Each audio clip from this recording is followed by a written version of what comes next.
هلا لوليز، وحشتوني جدا جدا جدا. النهارده رجعت لكم بفيديو جديد، وفيديو النهارده هيكون جولة في البيت بتاعنا علشان خاطر الطلب ده اتكرر واتطلب مني كذا مرة، ودي تعليقات طلبت مني ان انا اعمل الجولة، فقررت اطلعها لكم في الفيديو. وعشان كده قبل ما نبدأ ما تنسوش تضغطوا زر اللايك وتشتركوا في القناة عشان هيفوتكم كتير. وبس كده خلونا نبدأ. طبعا اول حاجة هنا في الدخلة حطيت حاجة كده بسيطة وسيمبل زي البوفيه، وحطيت اضرب فوق علشان لو حبينا مثلا نحط فيها كده اي حاجة مثلا، مثلا حطينا فيها شنط او بتاع. وهنا في الرشاقات دي عشان ممكن نعلق عليها جاكيت او برضو شنطة. والبوفيه زي ما شايفين كده عليه حاجات سيمبل وهادية عشان خاطر ايه تدي كده جو وايه في البيت. وهنا زي ما انتم شايفين كده اباجورة بسيطة، وهنا حاجة كده عاملة شبه الجزامة بس يعني شكل شيك شوية، وعليها طبعا الجزم وكده. بعد كده هننتقل لركن فاضي جدا في البيت، حرفيا مش لاقيه له اي 30 لازمه، كل حاجه عملتها حرفيا.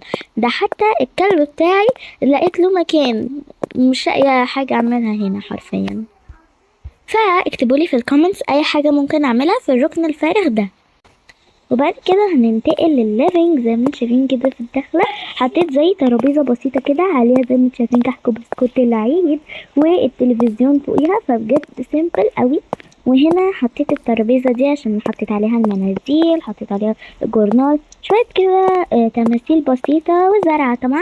والكنبة والكراسي طبعا ده ديزاين كيوت يعني كده، وبيجات كده بقى وابيض، ودي اصلا الوان البيت عشان كده انا عاملاها كده. وهنا حطيت زي ما انتم شايفين كده الدفاية او المدخنة او معرفش بتسموها ايه يعني. ف حطيتها. وللي مش عارف مكانها فهي مجانية، هتفتحوا كده المصمم وهتختاروا هاوسز وتختاروا الكوزي كابن اللي هو البيت الكوزي، وتختاروا البيدروم. واهي زي ما انتم شايفين كده تقدروا تجيبوها من هنا، وكمان تقدروا تغيروا لونها زي ما انتوا حابين.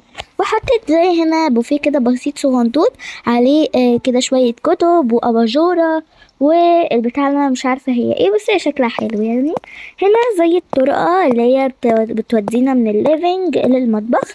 فبعد كده هنا زي ما شايفين المطبخ، حطيت هنا التلاجة وحطيت فوق التكييف. وهنا غسلت الأطباق عشان محدش يقوم يقعد يغسل المواعين. النوم والكسل أحلامي. وهنا زي ما شايفين كده هتلاقوا برضو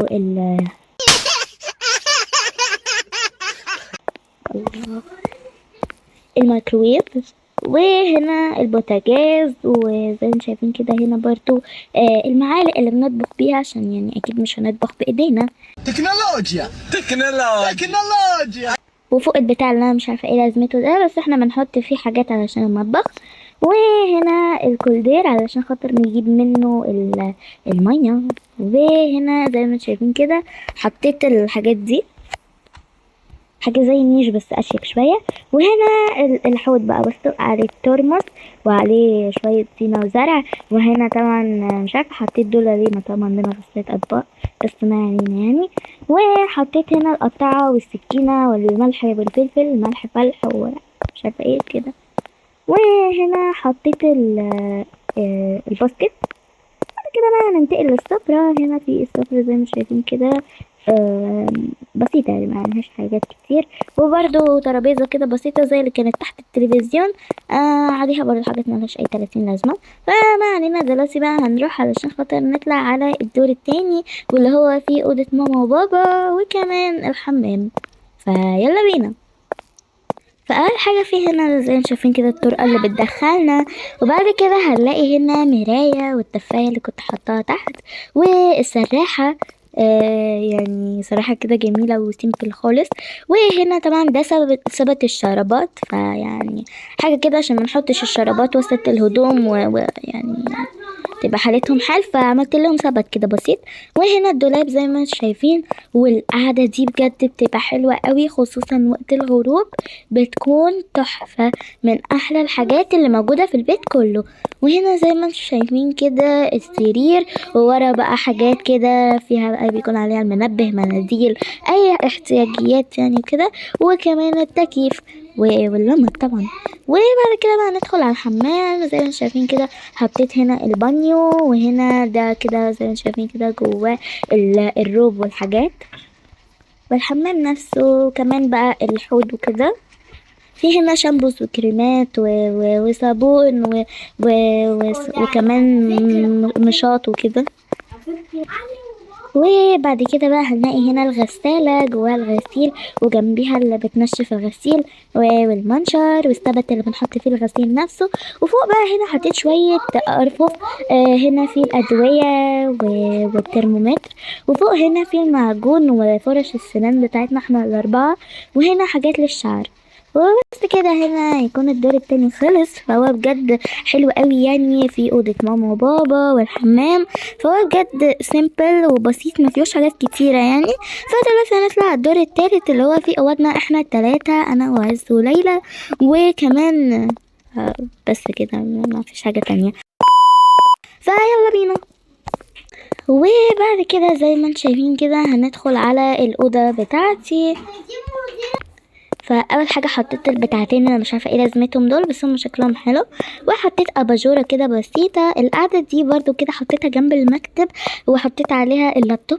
وزي ما انتم شايفين كده المكتب في حته في غايه السيمبليه بجد. عشان لما الدنيا بتكون غروب برضو يعني حرفيا المكتب ده بيكون من احلى برضو الحاجات اللي موجوده في البيت. هو والقعده اللي في اوضه ماما وبابا حرفيا من اجمل الحاجات. وطبعا هنا شنطتي المدرسيه، وهنا بقى الحاجات بتاعت الدراسه وكده. وهنا زي ما شايفين كده ورا شبه بتاعه ماما حطيت فيهم الحاجات اللي انا محتاجاها وكده. وجنب الروش بيكون في تليفوني. وهنا طبعا ده السرير بتاعي. بعد كده هنا بنلاقي زي ما شايفين كده الدولاب، وهنا المرايه وكده. حتى بصوا زي ما شايفين انا ماليه الدولاب على الاخر، حاطه فيه اكسسوارات وجزم وهدوم، حطيت كل حاجه. وبعد كده بقى ندخل عند الغرفه بتاعت كلبوبتي بيلا. ايوه زي ما سمعتوا كده هي اسمها بيلا، وهي الكلبوبه الجديده بتاعتي. وانا طبعا حطاها هنا عند اوضتي علشان خاطر اكون مراقباها وشايفه كل حاجه بتعملها، ولو احتاجت حاجه اساعدها. زي شايفين كده بيتها كتكوت قوي، وهي لسه كيوته. بصوا ملبساها حاجات حلوه قوي. فعشان كده حطيتها في الحته دي، لان اصلا الركن ده كان فاضي. فحطيت لها بقى حاجاتها لما اشتريتها. وبعد كده بقى خلونا ندخل على اوضه ليلى. فهنا زي ما شايفين كده حطيت لها حوض الكور. وهنا حطيت زي ما شايفين كده السرير واللعب بتاعتها، وكمان المرجحة. وهنا كمان حطيت اللي هو ما علينا يعني. وهنا حطيت الببرونة وكده. وهنا الدولاب بتاعها وكمان العربية.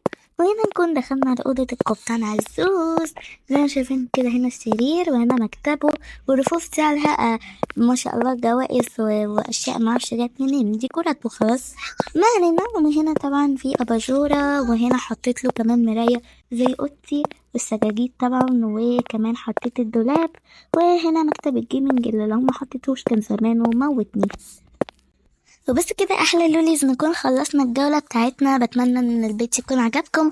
وطبعا ما تنسوش تشتركوا في القناة وتدوسوا لايك دلوقتي علشان خاطر يوصلكم كل جديد. وبس كده سلام. بس علشان يوم بلا شوفوا الفيديوهات دي علشان هتعجبكم قوي، لان دايما لولي بتتجهز وبس كده سلام.